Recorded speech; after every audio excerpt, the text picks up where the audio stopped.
Ukraine আর Zelensky ইস্যুতে প্রচণ্ড বিরক্ত ট্রাম্প, যে কারণে রাশিয়ার সঙ্গে বিশ্ব ব্যবস্থা গড়ার পক্ষে হাঁটছে বিশ্বমোড়ল। আর সেক্ষেত্রে ট্রাম্পের প্রয়োজন চীনকে, আর চীনকে সঙ্গী হিসেবে পেতেই ভারতকে আপাতত খুব একটা পাত্তা দিচ্ছে না ট্রাম্প প্রশাসন। মার্কিন প্রেসিডেন্ট ডোনাল্ড ট্রাম্প ও রাশিয়ার প্রেসিডেন্ট ভ্লাদিমির পুতিনের মধ্যে চুক্তি হলে ইউক্রেন ও ইউরোপের ওপর তার যে বিশাল নেতিবাচক প্রভাব পড়বে সেটা নিয়ে জোরালো আলোচনা চলছে।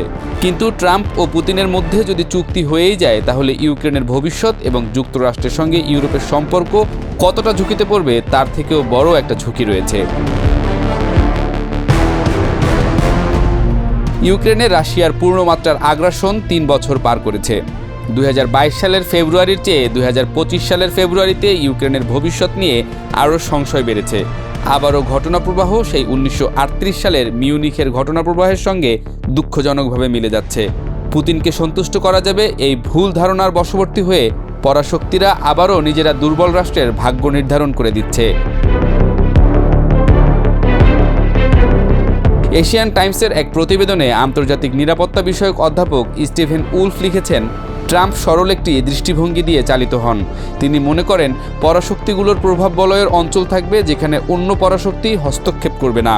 ইউক্রেনের ক্ষেত্রে সমস্যাটি হলো ট্রাম্প এটিকে নিজের প্রভাব বলয়ের অঞ্চল মনে করছেন না, আর ইউরোপ ইউক্রেনকে বড়জোর তাদের প্রান্তীয় প্রভাব বলয়ের দেশ মনে করে। স্টিফেন উলফ আরও লিখেছেন, ট্রাম্পের কাছে ইউক্রেন অথবা ইউরোপ কোনো বিষয় নয়।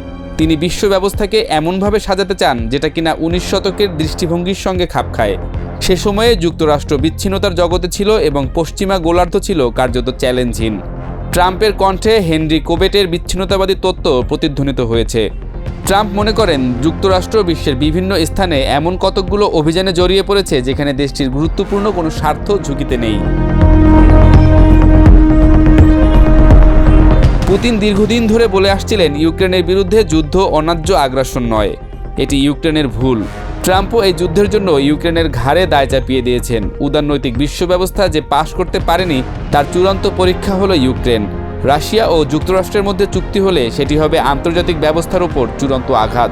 যুক্তরাষ্ট্র ও রাশিয়ার যে রাজনৈতিক বাস্তবতা, তাতে করে তাদের পক্ষে বিদ্যমান বিশ্ব ব্যবস্থাকে কবর দেয়া সহজ, কিন্তু নতুন ব্যবস্থা তৈরি করা কঠিন। ইউরোপ থেকে এখন পর্যন্ত যে সমালোচনা এসেছে তার বেশিরভাগই একটা আকাঙ্ক্ষা থেকে জন্ম নেয়া প্রতিক্রিয়া।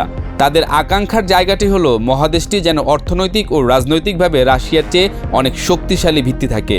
ট্রাম্প কিংবা পুতিন দুজনের কেউই চীনকে ছাড়া বিশ্ব ব্যবস্থা পাল্টাতে পারবেন না, কারণ চীনের ওপর রাশিয়ার নির্ভরতা ও চীনের সঙ্গে যুক্তরাষ্ট্রের প্রতিদ্বন্দ্বিতার নিরিখে বিশ্ব ব্যবস্থায় নিজেদের অবস্থান শক্তিশালী করতে বেইজিংকে ভীষণ প্রয়োজন ট্রাম্পের। উদার বিশ্ব ব্যবস্থা এই মুহূর্তে একটি প্রত্যাশা শুধু করতে পারে, সেটা হলো পুতিন ও শি জিনপিং এর মধ্যকার চুক্তিটি যেন ভেঙে যায়। ১৯৩৯ সালে হিটলার স্তালিনের মধ্যকার চুক্তির মতো এটা যেন স্বল্পজীবী হয়। কিন্তু পুতিন ও শি জিনপিং এর জোট দ্রুত ভেঙে যাবে এমন আলামত আপাতত কোথাও দেখা যাচ্ছে না।